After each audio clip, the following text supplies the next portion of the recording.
ನಮಸ್ಕಾರ ಎಲ್ಲರಿಗೂ ಚಾನಲ್ಗೆ ಸ್ವಾಗತ. ರಾಜಧಾನಿ ಊಟಕ್ಕೆ ಹೋಗಿದ್ದೆ. ಇಲ್ಲಿ ರಾಜಸ್ಥಾನಿ ಥಾಲಿ ಸಿಗುತ್ತೆ. ಇವಾಗ ಮಾವಿನ ಹಣ್ಣಿನ ಕಾಲ ಅಲ್ವಾ, ಸೊ ಮಾವಿನ ಹಣ್ಣು ಮತ್ತು ಮಾವಿನಕಾಯಿನಲ್ಲಿ ಬಗೆ ಬಗೆಯಾಗಿ ಅಡುಗೆ ಮಾಡಿರ್ತಾರೆ. ಸೊ ಚೆನ್ನಾಗಿರುತ್ತೆ. ಈ ಸೀಸನಲ್ಲಿ ಸಿಗೋವಂಥ ಟ್ರೈ ಮಾಡೋಣ ಅಂಥೇಳಿ ಹೋಗಿದ್ವಿ. ಥಾಲಿ ಇಲ್ಲಿ ಈ ರೀತಿಯಾಗಿ ಜೋಡಿಸಿಟ್ಟಿದ್ರು. ಹೊರಗಡೆ ವೆದರ್ ಕೂಡ ತುಂಬ ಚೆನ್ನಾಗಿತ್ತು. ಮಳೆ ಬರ್ತಿತ್ತು, ನಿಲ್ತಿತ್ತು, ತುಂಬಾ ಚೆನ್ನಾಗಿತ್ತು. ಜೊತೆಗೆ ಥಾಲಿಲಿ ಇಷ್ಟು ವೆರೈಟಿ ಎಲ್ಲ ತಿಂತಾ ಒಳ್ಳೆ ವೆದರ್ ನೋಡ್ತಾ ನಾನಂತೂ ಎಂಜಾಯ್ ಮಾಡಿದೆ. ಜೂನ್ ತನಕನೂ ಇದೆ ಅನ್ಸುತ್ತಿದ್ದು. ಈಗ ನೋಡ್ತಿರೋದು ನೀವು ಪುದೀನ ಮತ್ತು ಕೊತ್ತಂಬರಿ ಸೊಪ್ಪು ಹಾಕಿ ಮಾಡ್ತಾರಲ್ಲ ಚಟ್ನಿ, ಹಾಗೆಯೇ ಸ್ವಲ್ಪ ರಾಯ್ತ ಮತ್ತು ಇನ್ನೊಂದು ಕಮ್ನಿ ಅಂಥೇಳಿ. ಇವತ್ತಿನ ದಿವಸ ಥಾಲಿಲಿ ಮಾವಿನ ಹಣ್ಣಿನ ಸೀಕರಣೆನೂ ಇತ್ತು. ಇವಾಗ ಬಡಿಸ್ತಿರೋದು ಇದು ದಾಲ್ ಬಾಟಿ ಚೂರ್ಮಾ. ರಾಜಸ್ಥಾನ್ ಫೇಮಸ್ ಅಲ್ವಾ, ಅದಕ್ಕೇ ಚೂರ್ಮಾ ಸ್ವೀಟಾಗಿರುತ್ತೆ. ಇದು ದಾಲ್ ಮತ್ತು ಬಾಟಿ. ಈಗ ಬಡಿಸ್ತಿರೋದು ಇದು ಚೂರ್ಮಾ, ಇದು ಸಿಹಿಯಾಗಿರುತ್ತೆ. ಇದಲ್ದೇ ರೋಟಿ, ಫುಲ್ಕ ಬರುತ್ತೆ, ಪೂರಿ ಬರುತ್ತೆ. ಈಗ ಸಬ್ಜಿ ಬಡಿಸ್ತಾ ಇದ್ದಾರೆ. ಒಂದು 4 ಥರ ಸಬ್ಜಿ ಇತ್ತು. ಈ ಗೋರಿಕಾಯಿ ಏನು ಬರುತ್ತಲ್ಲ ಅದ್ರದ್ದು ಪಲ್ಯ ಒಂದಿತ್ತು. ಜೊತೆಗೆ ದಹಿ ಹಾಲು ಇತ್ತು, ಅದೇ ಬಡಿಸ್ತಾ ಇರೋದು. ಹಾಗೆಯೇ ಮಿಕ್ಸ್ ವೆಜ್ ಇತ್ತು ಪನ್ನೀರ್ ಜೊತೆ. ಅದಲ್ದೇ ಹೆಸರು ಕಾಳಿನ ದಾಲ್ ಇತ್ತು. ಇದಲ್ದೇ 2 ಥರ ದಾಲ್ ಮಾಡ್ತಾರೆ. ಒಂದು ಸ್ವೀಟ್ ದಾಲು, ಇನ್ನೊಂದು ಮಾಮೂಲಿ ಏನು ಖಾರದೇನು ಬರುತ್ತಲ್ಲ ಅದ್ರ ದಾಲು, ಹಾಗೆಯೇ ಕಡಿ ಇರುತ್ತೆ. ಇದೇ 4 ಸಬ್ಜಿ ನಾನು ನಿಮಗೆ ತೋರಿಸ್ತಾ ಇರೋದು. ಎಲ್ಲವೂ ಚೆನ್ನಾಗಿತ್ತು. ಮಂಗಳವಾರ ದಿವಸ ಇಲ್ಲಿ ಸ್ಪೆಷಲ್ ಆಫರ್ ಇರುತ್ತೆ. ನಿಮಗೆ 350 450 ರುಪೀಸ್ ಒಳಗೇನೋ ನೀವು ಪೇ ಮಾಡಿದ್ರೆ ಸಾಕು ಥಾಲಿಗೆ ಅಂತ ಅಂದ್ಕೊಳ್ತೀನಿ. ನನಗೂ ಕರೆಕ್ಟಾಗಿ ನೆನಪಿಲ್ಲ, ಬಟ್ ಮಂಗಳವಾರ ದಿವಸ ಸ್ವಲ್ಪ ಕಡಿಮೆ ಇತ್ತು. ಆಮೇಲೆ ವೀಕ್ ಪೂರ್ತಿ ನಿಮಗೆ ಒಂದು ರೀತಿ ಡಿಸ್ಕೌಂಟ್ ಇದ್ದೇ ಇರುತ್ತೆ. ಇವಾಗ ಬಳಸಿರೋದು ಇದು ಮಾವಿನಕಾಯಿ ಗೊಜ್ಜಿದು. ಆದರೆ ನಾವು ಮಾಡೋ ಮಾವಿನಕಾಯಿ ಗೊಜ್ಜಿಗಿಂತ ಖಂಡಿತ ಇದು ಬೇರೆ ಥರ ಇತ್ತು. ಗೊಜ್ಜಿನ ಪಕ್ಕ ಇರೋದು ಕಡಿ ತುಂಬ ಚೆನ್ನಾಗಿತ್ತು. ಜೊತೆಗೆ ಸ್ವೀಟ್ ದಾಲ್ ಇತ್ತು. ಹಾಗೆಯೇ ಮಾಮೂಲಿ ಸ್ಪೈಸಿ ದಾಲ್ ಕೂಡ ಇತ್ತು. ಸ್ಪೈಸಿ ಏನಿರಲಿಲ್ಲ, ಸ್ವೀಟಿಗೆ ಕಂಪೇರ್ ಮಾಡಿದ್ರೆ ಸ್ಪೈಸಿ ಇರ್ಬೋದು. ಈ ರೀತಿ ಥಾಲಿ ರೆಡಿಯಾಗಿತ್ತು. ಫುಲ್ಕಾ, ಪೂರಿ, ಹಾಗೆಯೇ ಆಲೂ ಪರೋಟ ಎಲ್ಲ ಇತ್ತು. ತುಂಬ ಚೆನ್ನಾಗಿತ್ತು. ಆಮೇಲೆ ಸ್ವೀಟ್ ಏನೇನಿತ್ತು ಅಂತಂದರೆ ಹಲ್ವಾ ಇತ್ತು. ಆಮೇಲೆ ಇದು ಆಮ್ರಸ್ ಇತ್ತು, ಅಂದರೆ ಸೀಕರಣೆ ಅಂತ ಹೇಳ್ಬೋದು. ಹಾಗೆಯೇ ಮಾಲ್ಪುವ ಮತ್ತು ರಬಡಿ ಇತ್ತು. ಒಂದೊಂದ್ಸತಿ ಇಲ್ಲಿ ಜಿಲೇಬಿ ಇರುತ್ತೆ. ರೋಟಿ ಎಲ್ಲ ತಿಂದಾದಮೇಲೆ ರೈಸ್ ಐಟಮಲ್ಲಿ ಕಿಚಡಿ ಇತ್ತು, ಮಿಕ್ಸ್ ವೆಜ್ ಕಿಚಡಿ. ಜೊತೆಗೆ ಸ್ವಲ್ಪ ಪುಲಾವ್, ಅಂದರೆ ತರಕಾರಿ ಎಲ್ಲ ಹಾಕಿ ಪುಲಾವ್ ಮಾಡಿದ್ರು. ಕಿಚಡಿ ಜೊತೆ ಸಾಮಾನ್ಯವಾಗಿ ಕಡಿ ತಿಂದರೆ ತುಂಬ ಟೇಸ್ಟಿಯಾಗಿರುತ್ತೆ, ತುಂಬ ಚೆನ್ನಾಗಿತ್ತು. ಕಿಚಡಿಲಿ ಎಷ್ಟೊಂದು ಬದನೆಕಾಯಿಗಳು ಕಾಣಿಸ್ತಾ ಇದೆ. ಇದು ವೆಜ್ ಪುಲಾವ, ಆದರೆ ಮಸಾಲೆ ಇಲ್ಲದಿರೋಂಥ ಪ್ಲೈನ್ ಆಗಿರೋಂಥ ಪುಲಾವ್ ಅಂತ ಹೇಳ್ಬೋದು. ಇದ್ರ ಜೊತೆ ದಾಲ್ ಬೇಕಾದ್ರೂ ತಿನ್ಬೋದು, ಕಡಿ ತಿನ್ಬೋದು, ಅಥವಾ ನೀವು ಮಿಕ್ಸ್ ವೆಜ್ ಜೊತೆ ತಿಂತೀರಾ ಅಂದರೆ ಆ ರೀತಿಯೂ ಓಕೆ. ತುಂಬ ಚೆನ್ನಾಗಿತ್ತಿದು. ಹೊರಗಡೆ ವೆದರ್ ಅಂತೂ ತುಂಬಾ ಸಖತ್ತಾಗಿತ್ತು. ಊಟ ಎಲ್ಲ ಆಯಿತು. ನೆಕ್ಸ್ಟ್ ಡೇ ಇವತ್ತಿನ ದಿವಸ ಬೆಳಗ್ಗೆ ಎದ್ದ ತಕ್ಷಣ ಒಳ್ಳೆ ಮಳೆ ಬರ್ತಿತ್ತು. ವೆದರ್ ಅಂತೂ ತುಂಬ ಅಂದರೆ ತುಂಬ ಚೆನ್ನಾಗಿತ್ತು. ಮಳೆ ಬರ್ತಿತ್ತು, ಚಳಿನೂ ಇತ್ತು. ಬೆಂಗಳೂರಲ್ಲಿ ಇತ್ತೀಚಿನ ದಿನಗಳಲ್ಲಿ ತುಂಬಾ ಚೆನ್ನಾಗಿ ಮಳೆನೂ ಬರ್ತಿದೆ. ಹಾಗೆಯೇ ತಣ್ಣಗಾಗಿದೆ ಅಂತ ಹೇಳ್ಬೋದು. ಎಷ್ಟು ಸೆಕೆ ಅಂತ ಅನ್ನಿಸ್ತಿತ್ತಲ್ವ. ಮಳೆ ರಾತ್ರಿನೂ ಎಲ್ಲ ಬಂದಿತ್ತು. ಎಲ್ಲವೂ ಕೂಡ ಒಂದು ರೀತಿ ತೊಳೆದು ಇಟ್ಟ ಹಾಗೆ ಶುಭ್ರವಾಗಿ ಕಾಣಿಸ್ತಿತ್ತು. ಎಸ್ಪೆಷಲಿ ಗಿಡ ಮರಗಳು ಮಳೆ ಬಂದಾಗ ಎಷ್ಟು ಹಚ್ಚ ಹಸಿರಾಗಿ ಕಾಣಿಸ್ತಿರುತ್ತಲ್ವ, ನೋಡೋದಕ್ಕೆ ತುಂಬ ಖುಷಿ ಆಗ್ತಿತ್ತು. ಒಂದು ಪಾಟಲ್ಲಿರೋ ಪುಟ್ಟ ಗಿಡ ಇರ್ಬೋದು, ಅಥವಾ ನೆಲದಿಂದ ಬೆಳೆದಿರೋ ದೊಡ್ಡ ಮರ ಇರ್ಬೋದು, ಎಲ್ಲವೂ ಕೂಡ ಅಷ್ಟೇ ಸುಂದರವಾಗಿ ಕಾಣಿಸ್ತಿರುತ್ತೆ. ಮಳೆ ಬಂದ ತಕ್ಷಣ ಎಲ್ಲವನ್ನೂ ನಾವು ಇಷ್ಟು ದಿವಸ ಏನೆಲ್ಲ ನಾವು ಗದ್ದಲ ಹರಿಸಿ ಇದು ಮಾಡಿರ್ತೀವಲ್ಲ, ಎಲ್ಲವೂ ಧೂಳೆಲ್ಲ ಆಗಿರುತ್ತಲ್ಲ, ಅದೆಲ್ಲದನ್ನು ಮಳೆ ಸ್ವಚ್ಛ ಮಾಡೋಗುತ್ತೆ ಅಂತ ನನಗನ್ಸುತ್ತೆ. ಸೊ ಬೆಳಗ್ಗೆ ಕಾಫಿ ಎಲ್ಲದು ಕುಡ್ದಿದ್ದಾಯಿತು. ಬೇರೆ ರೊಟೀನ್ ಕೆಲಸಗಳೆಲ್ಲ ಮುಗೀತು. ಈಗ ತಿಂಡಿ ಟೈಮ್ ಆಯಿತು. ದೋಸೆ ಹಿಟ್ಟಿತ್ತು. ದೋಸೆ ಜೊತೆಗೆ ಇವತ್ತು ಸೀಕರಣೆ ಮಾಡೋಣ ಅಂಥೇಳಿ ಮಾವಿನ ಎಣ್ಣೆ ಹೆಚ್ಚೋದಕ್ಕೆ ಕವರಿಂದ ತೆಗಿತಾ ಇದ್ದೀನಿ. ಎಲ್ಲಿ ಯಾವುದು ಜಾಸ್ತಿ ಹಣ್ಣಾಗಿದೆ, ಸಾಫ್ಟಾಗಿದೆ, ರಸ ಜಾಸ್ತಿ ಇದೆ, ಅಥವಾ ಯಾವುದನ್ನು ಎತ್ತಿಡ್ಬೋದು, ಎಲ್ಲದನ್ನು ಸಾರ್ಟ್ ಮಾಡ್ತಾ ಜೊತೆಗೆ ಸೀಕರಣೆ ಮಾಡೋದನ್ನು ನಿಮಗೂ ಕೂಡ ತೋರಿಸೋಣ ಅಂತ ಅಂದ್ಕೊಂಡೆ. ದೋಸೆ ಜೊತೆಗೆ ಸೀಕರಣೆ ಒಳ್ಳೆ ಕಾಂಬಿನೇಷನು. ನನಗಂತೂ ತುಂಬ ಇಷ್ಟ ಆಗುತ್ತೆ. ನಮ್ಮನೆಯಲ್ಲೂ ಕೂಡ ಎಲ್ಲರಿಗೂ ಇಷ್ಟ ಆಗುತ್ತೆ. ಚಪಾತಿ ಪೂರಿ ಜೊತೆಗೂ ಕೂಡ ನೆಂಚ್ಕೊಂಡು ತಿಂತಾರೆ. ನನಗೆ ದೋಸೆ ಜೊತೆಗೆ ಸ್ವಲ್ಪ ಜಾಸ್ತಿನೇ ಇಷ್ಟ ಆಗುತ್ತೆ ಅಂತ ಹೇಳ್ಬೋದು. ಯಾವುದ್ಯಾವ್ದು ಕಾಯಿ ಇದೆಯೋ ಅದನ್ನು ಎತ್ತಿಟ್ಬಿಟ್ಟು ಚೆನ್ನಾಗಿ ಹಣ್ಣಾಗಿರೋದನ್ನು ಸೀಕರಣೆ ಮಾಡೋದಕ್ಕೆ ಬಳಸೋಣ ಅಂಥೇಳಿ ಆರಿಸ್ತಾ ಇದ್ದೀನಿ. ಮಾವಿನ ಹಣ್ಣು ಆಲ್ಫೆನ್ಸೋ ಸೀಕರಣೆಗೆ ತುಂಬ ಚೆನ್ನಾಗಿರುತ್ತೆ, ಅಥವಾ ರಸಪುರಿ ತುಂಬ ಚೆನ್ನಾಗಿರುತ್ತೆ, ಇನ್ನೂ ಜ್ಯೂಸಿಯಾಗಿರುತ್ತೆ. ಇದು ಅಂದರೆ ಸಾಫ್ಟಾಗಿ ಜ್ಯೂಸಿಯಾಗಿರೋ ಹಣ್ಣುಗಳು ಸೀಕರಣೆ ಮಾಡೋದಕ್ಕೆ ಚೆನ್ನಾಗಿರುತ್ತೆ. ಇಲ್ಲಿ ನಾನೇನು ಮಾಡ್ತೀನಿ ಅಂದರೆ, ಒಂದು ಸ್ವಲ್ಪ ಹಣ್ಣನ್ನು ಹೆಚ್ಚಿಬಿಟ್ಟು, ಅಂದರೆ ಚಿಕ್ಕ ಚಿಕ್ಕ ಪೀಸ್ ಮಾಡಿ ಹೆಚ್ಚಿಟ್ಕೊಳ್ತೀನಿ. ಕೆಲವೊಂದನ್ನು ಮಿಕ್ಸರ್ನಲ್ಲಿ ಹಾಕಿ ಪ್ಯೂರೇ ಮಾಡಿಕೊಂಡು ರೆಡಿ ಮಾಡ್ಕೊಳ್ತೀನಿ. ಇದು ಸೀಕರಣೆಗೆ ಈ ಥರ ಚೆನ್ನಾಗಿರುತ್ತೆ, ಬಾಯಿಗೆ ಒಂದೊಂದು ಹೋಳು ಸಿಗ್ತಿರುತ್ತೆ, ಜೊತೆಗೆ ಅದ್ಕೊಂಡು ತಿನ್ನೋದಕ್ಕೆ ಗಟ್ಟಿಯಾಗಿ ರಸ ಕೂಡ ಸಿಗುತ್ತೆ ಅಂಥೇಳಿ.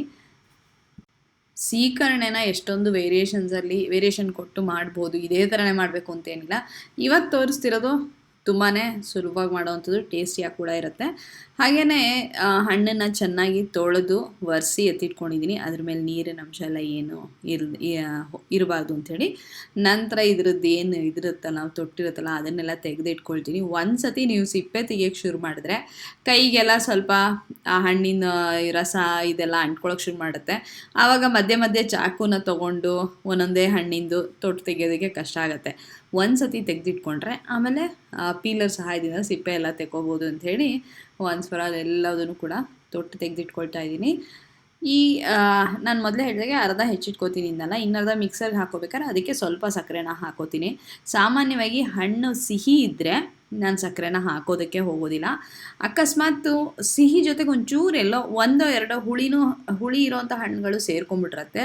ಅಂದರೆ ಪೂರ್ತಿ ಸಿಹಿನೂ ಇರಲ್ಲ, ಪೂರ್ತಿ ಹುಳಿನೂ ಇರಲ್ಲ, ಆ ಥರ. ಅದಕ್ಕೆ ನಾನೇನು ಮಾಡ್ತೀನಿ, ಒಂದು ಸ್ವಲ್ಪ ಟೇಸ್ಟ್ ಮಾಡಿ ನೋಡಿ, ಒಂದು ಸ್ವಲ್ಪ ಸಕ್ಕರೆನ ಪ್ಯೂರೇ ತಯಾರು ಮಾಡ್ಕೋಬೇಕಾದ್ರೆ ಹಾಕ್ಕೊಳ್ತೀನಿ. ಇಲ್ಲ ಅಂದರೆ ನೀವೇನು ಸಕ್ಕರೆ ಹಾಕ್ಕೊಳ್ದೇನೆ ಸೀಕರಣೆನ ಮಾಡ್ಬೋದು. ಸೀಸನ್ ಪೀಕಲ್ಲಿದ್ದಾಗಂತೂ ಹುಳಿ ಎಲ್ಲ ಬರೋದಿಲ್ಲ. ಸೀಸನ್ ಬಿಗಿನಿಂಗಲ್ಲಿ ಹಣ್ಣು ಅಷ್ಟು ಚೆನ್ನಾಗಿ ಸಿಗ್ತಿಲ್ಲ ಅಂತಂದ್ರೂ ಆಸೆಗೆ ನೋಡಿ ತರ್ತೀವಲ್ಲ, ಆವಾಗ ಹುಳಿ ಇರೋ ಸಾಧ್ಯತೆ ಇರುತ್ತೆ.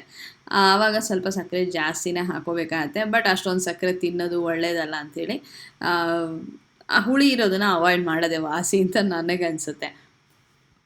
ಮಾವಿನ ಹಣ್ಣಿನ ಕಾಲ ಬಂದರೆ ಮಾವಿನ ಹಣ್ಣು ಹೆಚ್ಚಬೇಕಾದ್ರೆ ಇನ್ನೊಂದು ಏನು ಅಂತ ನನಗೆ ನೆನಪಾಗೋದು ಅಂದರೆ, ಚಾಕು ತೊಗೊಂಡು ಸಿಪ್ಪೆ ತೆಗೆಯೋದು. ಹಾಗೆ ಸಿಪ್ಪೆ ತೆಗಿಯೋಕ್ಕೆ ಶುರು ಮಾಡಿದಾಗ ಒಂಚೂರು ಕಟ್ಟಾಗದಿರೋ ಹಾಗೆ ಕೊನೆ ತನಕ ಸಿಪ್ಪೆ ತೆಗಿಬೇಕು ಅಂಥೇಳಿ ಈ ಥರದ್ದೆಲ್ಲ ಮನೆಯಲ್ಲಿ ಮಾಡಿ ನೋಡೋದು ಮಾವಿನ ಹಣ್ಣು ಸೀಸನಲ್ಲಿ ನಡೀತಿರುತ್ತೆ. ನೀವು ಕೂಡ ಇದೆಲ್ಲ ಟ್ರೈ ಮಾಡ್ತಿರ್ತೀರ. ಹಾಗೆಯೇ ಒಂದು ರೀತಿ ಕಾಂಪಿಟೇಷನ್ ಯಾರು ಮಾಡ್ತಾರೆ ಅಂಥೇಳಿ. ಅಂದರೆ ಒಂದು ಸತಿ ಚಾಕುವಿಂದ ಸಿಪ್ಪೆ ತೆಗಿಯೋಕ್ಕೆ ಶುರು ಮಾಡಿದ್ರೆ ತೆಳ್ಳಗೆ ಕೊನೆ ತನಕ ಒಂಚೂರು ಕಟ್ಟಾಗದಿರೋ ಹಾಗೆ ಸಿಪ್ಪೆ ತೆಗೆಯೋದು ಅಂತ, ಇದೆಲ್ಲ ಮುಂಚೆ ಎಲ್ಲ ತುಂಬ ಮಾಡ್ತಿದ್ವಿ. ಈಗ ನಮಗೆ ಬೆಳಗಿನ ಹೊತ್ತಲ್ಲಿ ಅರ್ಜೆಂಟಿಗೆ ಕೆಲಸ ಮುಗಿಬೇಕು, ಅದೆಲ್ಲ ಮಾಡ್ತಾ ಕೂರೋಷ್ಟು ಪುರ್ಸೊತ್ತಿರೋದಿಲ್ಲ. ಇವಾಗ ಏನಿದ್ರು ಪೀಲರ್ ಸಹಾಯದಿಂದ ಕ್ಲೀನಾಗಿ ಸಿಪ್ಪೆನ ತೆಗೆಯೋದು. ಇವಾಗ ಪೀಲರ್ಗಳು ಅಷ್ಟೇ ತುಂಬ ಶಾರ್ಪಾಗಿ ಚೆನ್ನಾಗಿ ಬರ್ತಿರುತ್ತೆ. ಮುಂಚೆ ಎಲ್ಲ ಆದರೆ ಚಾಕುಲಿ ನಿಧಾನಕ್ಕೆ ತೆಗಿಬೇಕಾಗ್ತಿತ್ತು, ಪೀಲರ್ಗಳು ಅಷ್ಟು ಶಾರ್ಪಾಗಿ ಚೆನ್ನಾಗಿರಲ್ಲ ಅಂಥೇಳಿ. ಈಗ ನಾನು ಏನು ಮಾಡ್ತೀನಿ ಅಂದರೆ ಒಂದು ಅರ್ಧದಷ್ಟು ಮಾವಿನ ಹಣ್ಣನ್ನ ಈ ರೀತಿಯಾಗಿ ಚಿಕ್ಕ ಹೋಳಾಗಿ ಕಟ್ ಮಾಡಿ ಇಟ್ಕೊಳ್ತೀನಿ. ಇನ್ನೊಂದು ಅರ್ಧದಷ್ಟನ್ನು ಮಿಕ್ಸರ್ಗೆ ಹಾಕಿ ಪ್ಯೂರೇನ ತಯಾರು ಮಾಡ್ಕೊಳ್ತೀನಿ. ಇದು ಎಲ್ಲದೂ ಕೂಡ ನೀವು ಮಿಕ್ಸರ್ಗೆ ಹಾಕ್ಕೊಂಡು ಪ್ಯೂರೇನ್ ಮಾಡ್ಕೋಬೋದು. ಈ ರೀತಿ ಮಾಡಿದಾಗ ಏನಾಗುತ್ತೆ ಅಂದರೆ ದೋಸೆ ಜೊತೆಗೆ ತಿನ್ನಬೇಕಾದ್ರೆ ಹೋಳುಗಳು ಸಿಗುತ್ತೆ, ಚೆನ್ನಾಗಿ ಅನಿಸುತ್ತೆ ಅಂಥೇಳಿ. ಅಥವಾ ಪೂರ್ತಿ ಹೋಳನ್ನು ಹೆಚ್ಕೊಂಡು ಸ್ವಲ್ಪ ಕೈಯಲ್ಲಿ ಕಿವುಚ್ಬಿಟ್ಟು ಹಾಲನ್ನು ಹಾಕಿ ಸ್ವಲ್ಪ ಸಕ್ಕರೆನ ಹಾಕಿ ಆ ಥರ ಕೂಡ ಮಾಡ್ಬೋದು. ಈ ಎರಡರಲ್ಲಿ ಯಾವ ಥರ ಬೇಕಾದ್ರೂ ನೀವು ಮಾಡ್ಬೋದು.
ದೋಸೆ ಜೊತೆ ತಿನ್ನೋದಕ್ಕೆ ಸೀಕರಣೆ ರೆಡಿಯಾಗಿದೆ. ಹಾಗೆ ಬಿಸಿ ಬಿಸಿ ದೋಸೆ ಕೂಡ ರೆಡಿಯಾಗಿದೆ.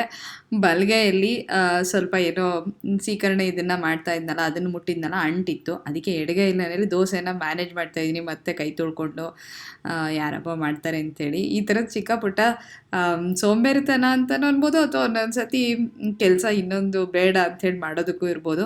ಈ ಥರದ್ದೆಲ್ಲ ಮಾಡ್ತಿರ್ತೀವಿ ಅಡುಗೆ ಮನೆಯಲ್ಲಿ. ಸೊ ದೋಸೆ ರೆಡಿ ಆಗ್ತಾ ಇದೆ. ದೋಸೆ ಜೊತೆಗೆ ತಿನ್ನೋದಕ್ಕೆ ಸೀಕರಣೆ ರೆಡಿಯಾಗಿದೆ.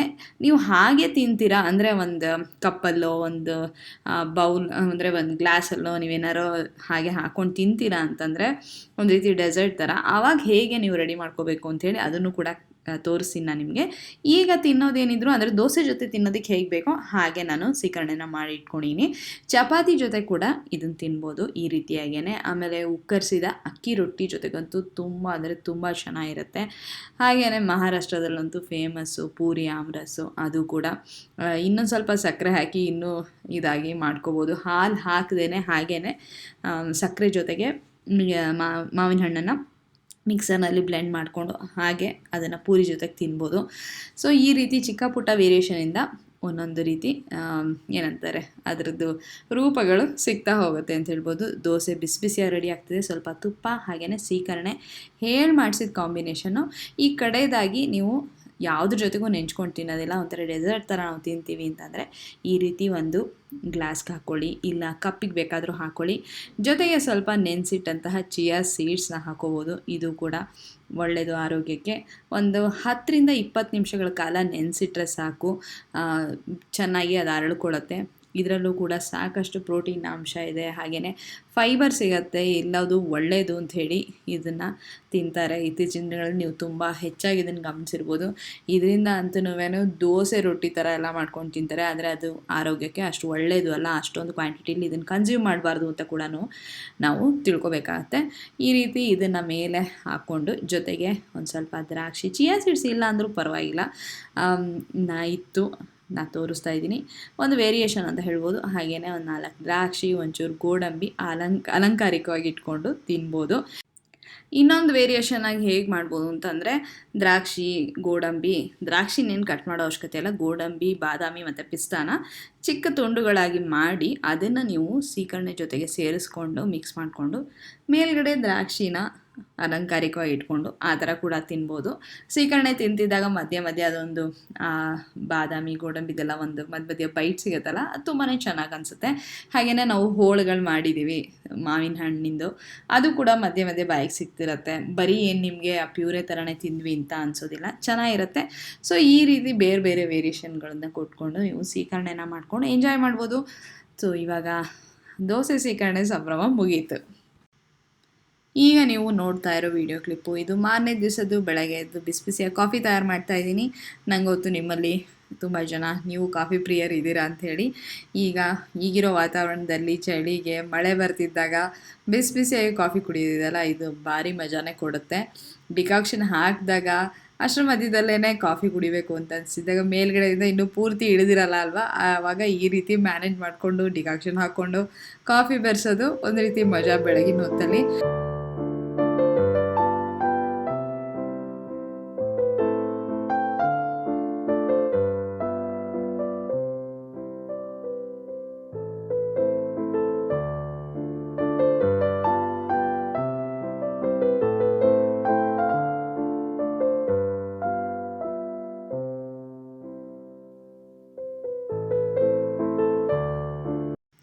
ತಿಂಡಿ ಕಾರ್ಯಕ್ರಮ, ಮಾರ್ನಿಂಗ್ ರೊಟೀನ್ ಕೆಲಸಗಳೆಲ್ಲ ಮುಗೀತು. ಇವಾಗ ಮಧ್ಯಾಹ್ನ ಅಡುಗೆ ಮಾಡಬೇಕಾಗಿತ್ತು.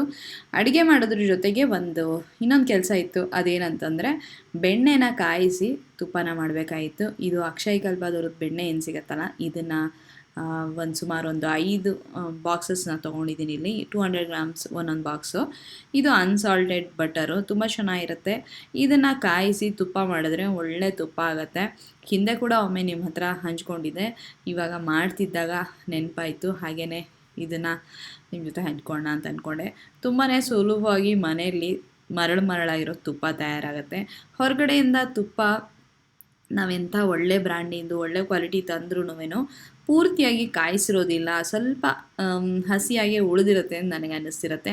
ಅಫ್ಕೋರ್ಸ್ ಕೆಲವೊಂದು ಸಮಯದಲ್ಲಿ ನಮಗೆ ಮಾಡೋದಕ್ಕೆ ಟೈಮ್ ಇರೋದಿಲ್ಲ ಅಥವಾ ಒಳ್ಳೆ ಬೆಣ್ಣೆ ಸಿಗ್ತಿಲ್ಲ ಅಂದಾಗ ಅನಿವಾರ್ಯವಾಗಿ ನಾವು ಹೊರಗಡೆಯಿಂದ ತುಪ್ಪ ತರಲೇಬೇಕಾಗತ್ತೆ. ಆದರೆ ಸಿಗ್ತಿದ್ದಾಗ ಕಾಯಿಸಿ ಮನೆಯಲ್ಲೇ ಬೆಣ್ಣೆನ ತುಪ್ಪ ಮಾಡಿದ್ರೆ ತುಂಬಾ ಟೇಸ್ಟಿಯಾಗಿರುತ್ತೆ. ಹಾಗೆಯೇ ಆ ಮರಳಾಗಿ ಘಮ ಏನಿರುತ್ತಲ್ಲ, ನೀವು 4-6 ಚಮಚ ಹಾಕೋ ಕಡೆ 2 ಚಮಚ ಹಾಕಿದ್ರೂ ತುಂಬ ಚೆನ್ನಾಗಿರುತ್ತೆ. ಅದರದ್ದು ಘಮ ರುಚಿ ಎಲ್ಲವೂ ಕೂಡ ಎದ್ದು ಬರ್ತಿರುತ್ತೆ ಅಂತ ನನಗೆ ಅನಿಸುತ್ತೆ. ಸೊ ಇಲ್ಲಿ 5 ಬಾಕ್ಸಸ್ ಏನಿತ್ತಲ್ಲ ಇದನ್ನೆಲ್ಲ ಬೆಣ್ಣೆನ ತೆಕ್ಕೋತಾ ಇದ್ದೀನಿ.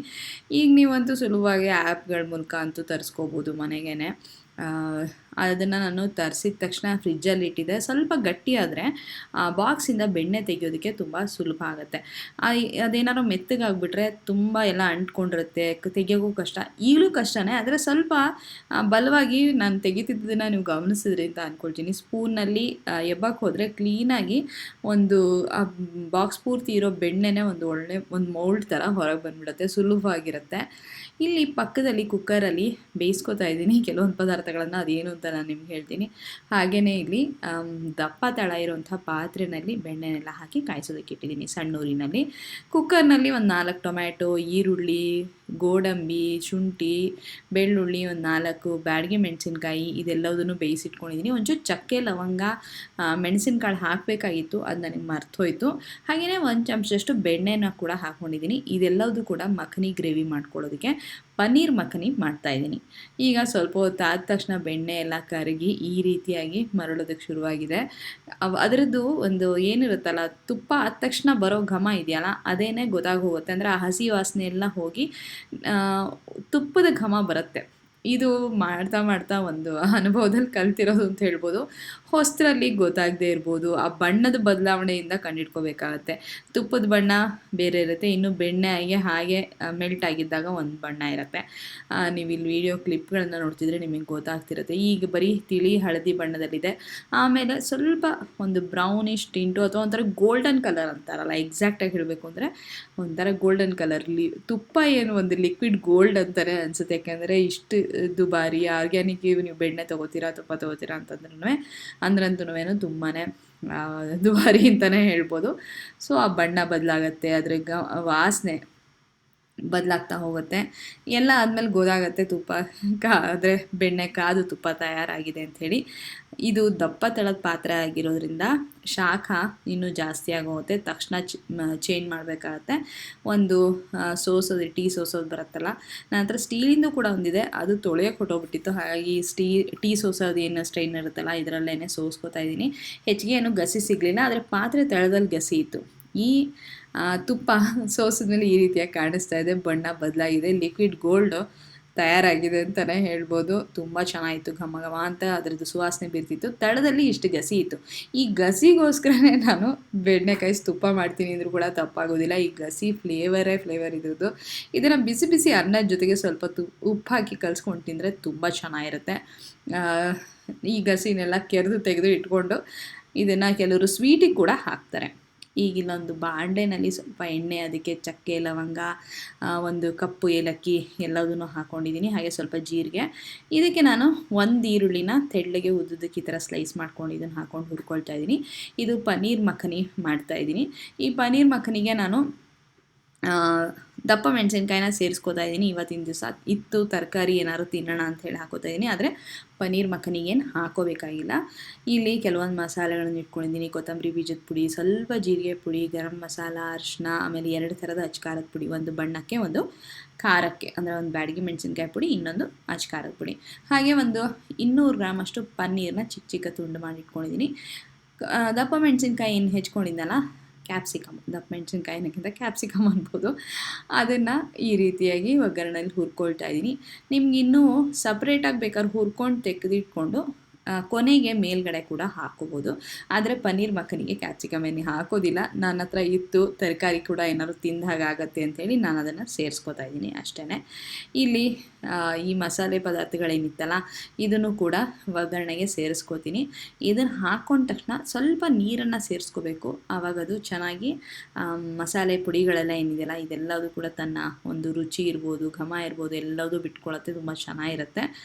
ಬಿಸಿನೀರಿದ್ದರೆ ಸೇರಿಸ್ಕೊಂಡ್ರೆ ಒಳ್ಳೆಯದು, ತಣ್ಣೀರಿಗಿಂತ ಚೆನ್ನಾಗದು ಒಂಥರ ಏನಂತಾರೆ ಅದರ ಅಂಶ ಎಲ್ಲ ಬಿಟ್ಕೊಂಡು ತುಂಬ ಫ್ಲೇವರ್ಫುಲ್ ಆಗುತ್ತೆ ಗ್ರೇವಿ ಅಂತ ಹೇಳ್ಬೋದು. ಒಂದೇ ಕೈನಲ್ಲಿ ಕ್ಯಾಮ್ರಾ ಎಲ್ಲವುದು ಮ್ಯಾನೇಜ್ ಮಾಡ್ತಿರೋದ್ರಿಂದ ಸ್ವಲ್ಪ ಫುಟೇಜ್ ನಿಮ್ಗೆ ಆ ಕಡೆ ಈ ಕಡೆ ಅನಿಸ್ತಿರ್ಬೋದು, ಆದರೆ ರೆಸಿಪಿ ಗೊತ್ತಾಗ್ತಿದೆ ಅಂತ ಅಂದ್ಕೊಳ್ತೀನಿ. ಆಮೇಲೆ ನಾನು ಟೊಮ್ಯಾಟೊ, ಈರುಳ್ಳಿ ಅದೆಲ್ಲ ಏನು ಬೇಯಿಸಿಟ್ಕೊಂಡಿದ್ನಲ್ಲ ಅದನ್ನು ಸ್ವಲ್ಪ ಸೋಸ್ಕೊಂಡು ಆ ನೀರನ್ನೆಲ್ಲ ತೆಗೆದು ಅದನ್ನು ಮಿಕ್ಸರ್ಗೆ ಹಾಕ್ಕೊಂಡು ಈ ರೀತಿ ಒಂದು ಪ್ಯೂರೇನ ತಯಾರು ಮಾಡಿಕೊಂಡೆ. ಮಿಕ್ಸರ್ಗೆ ಹಾಕ್ಕೊಂಡ್ಮೇಲೆ ಒಂದು ಸತಿ ನಾನು ಸ್ಟ್ರೈನರಲ್ಲಿ ಶೋಧಿಸ್ಕೊಂಡಿದ್ದೀನಿ. ಯಾಕೆ ಅಂತಂದರೆ ಟೊಮ್ಯಾಟೊದು ಸಿಪ್ಪೆ ಆಗಲಿ ಬೀಜ ಆಗಲಿ ನಾನು ತೆಗೆದಿರಲಿಲ್ಲ. ಅದನ್ನೆಲ್ಲ ತೆಗಿಬೇಕು ಅಂಥೇಳಿ ಮಿಕ್ಸರ್ಗೆ ಹಾಕಿ ಪೇಸ್ಟ್ ತಯಾರಾದಮೇಲೆ ಶೋಧಿಸ್ಕೊಂಡು ಇಟ್ಕೊಂಡಿದ್ದೆ. ಇದನ್ನು ನಾನು ಈ ಒಗ್ಗರಣೆಗೆ ಸೇರಿಸ್ಕೋತಾ ಇದ್ದೀನಿ. ಈ ಹಂತದಲ್ಲಿ ನಿಮಗೆ ರುಚಿಗೆ ತಕ್ಕಷ್ಟು ಉಪ್ಪನ್ನು ಹಾಕೋಬೋದು. ನಾನು ಅದನ್ನು ಈಗ ತೋರಿಸಿಲ್ಲ ಅಂತ ಅಂದ್ಕೊಳ್ತೀನಿ, ಮಿಸ್ ಆಗಿರ್ಬೋದು. ಇದು 1-2 ಕುದಿ ಬರಬೇಕು. ಎಲ್ಲವುದು ಬೆಂದಿರೋ ಅಂಥದ್ದೇನೆ, ಜಾಸ್ತಿ ಏನು ನಿಮಗೆ ಬೇಯಿಸ್ಕೋಬೇಕಾಗಿರೋ ಅವಶ್ಯಕತೆ ಇಲ್ಲ. ಇದು 1-2 ಕುದಿ ಬಂದ ತಕ್ಷಣ ನೀವು ಹೆಚ್ಚಿಟ್ಕೊಂಡಿರುವಂಥ ಪನ್ನೀರನ್ನ ಇದಕ್ಕೆ ಸೇರಿಸಿ ಸ್ವಲ್ಪ ಕಸೂರಿ ಮೇಥಿ ಹಾಕ್ಕೋಬೋದು. ಇನ್ನೊಂದು ಸತಿ ಹೇಳ್ತಾ ಇದ್ದೀನಿ, ಕ್ಯಾಪ್ಸಿಕಮ್ ಹಾಕ್ಕೊಳ್ಳೋ ಅವಶ್ಯಕತೆ ಏನಿಲ್ಲ ಪನ್ನೀರ್ ಮಖನಿಗೆ. ಇಷ್ಟು ಗ್ರೇವಿ ಟೆಕ್ಸ್ಚರ್ ನೋಡಿ ಎಷ್ಟು ಒಂಥರ ಸಿಲ್ಕಿಯಾಗಿ ಬಂದಿದೆ ಅಂಥೇಳಿ. ನೀವು ಅದು ತಿನ್ನಬೇಕಾದ್ರೆ ಚಪಾತಿ ಜೊತೆಗಂತೂ ತುಂಬ ಅಂದರೆ ತುಂಬ ಚೆನ್ನಾಗಿರುತ್ತೆ. ಖಂಡಿತ ಈ ರೆಸಿಪಿನ ಟ್ರೈ ಮಾಡಿ ನೋಡಿ. ತುಂಬ ಫ್ಲೇವರ್ಫುಲ್ಲಾಗಿರುತ್ತೆ, ಮಕ್ಕಳಿಗೂ ಕೂಡ ಇಷ್ಟ ಆಗುತ್ತೆ. ಯಾಕೆಂದರೆ ಜಾಸ್ತಿ ಖಾರ ತಿನ್ನಲ್ಲ ಅನ್ನೋ ಮಕ್ಕಳಿಗಂತೂ ಖಂಡಿತ ಇದು ಇಷ್ಟ ಆಗುತ್ತೆ, ದೊಡ್ಡವ್ರಿಗೂ ಖಂಡಿತ ಇಷ್ಟ ಆಗುತ್ತೆ. ಬಣ್ಣನೂ ಅಷ್ಟೇ ತುಂಬ ಚೆನ್ನಾಗಿ ಬಂದಿದೆ. ಅದು ಬ್ಯಾಡಗಿ ಮೆಣಸಿನ್ಕಾಯಿ ಬೇಯಿಸ್ಬೇಕಾದ್ರೆ ಏನು ಹಾಕಿದ್ವಲ್ಲ ಹಾಗಾಗಿ. ಈಗ ಪನ್ನೀರ್ ಮಖನಿ ರೆಡಿಯಾಗಿದೆ. ಹಾಗೆ ಸ್ವಲ್ಪ ಗಸಿಯನ್ನು ಕಲಸಿಟ್ಕೊಂಡಿದ್ದೀನಿ. ಈ ಗಸಿಯನ್ನು ಯಾರ್ಯಾರಿಗಿಷ್ಟ ಖಂಡಿತ ಕಾಮೆಂಟ್ ಸೆಕ್ಷನಲ್ಲಿ ಬರ್ದು ತಿಳಿಸಿ. ಜೊತೆಗೆ ಫುಲ್ಕ ಚಪಾತಿ, ಸ್ವಲ್ಪ ತುಪ್ಪ ಎಲ್ಲ ಸವರಿ ರೆಡಿ ಮಾಡ್ಕೊಂಡಿನಿ. ತುಂಬ ರುಚಿಯಾಗಿತ್ತು ಊಟ. ನೀವು ಖಂಡಿತ ಪನ್ನೀರ್ ಮಖನಿನ ಟ್ರೈ ಮಾಡಿ ನೋಡಿ. ಕಾಮೆಂಟ್ ಸೆಕ್ಷನಲ್ಲಿ ಬರೆದು ತಿಳಿಸಿ ಹೇಗಿತ್ತು ಅಂಥೇಳಿ.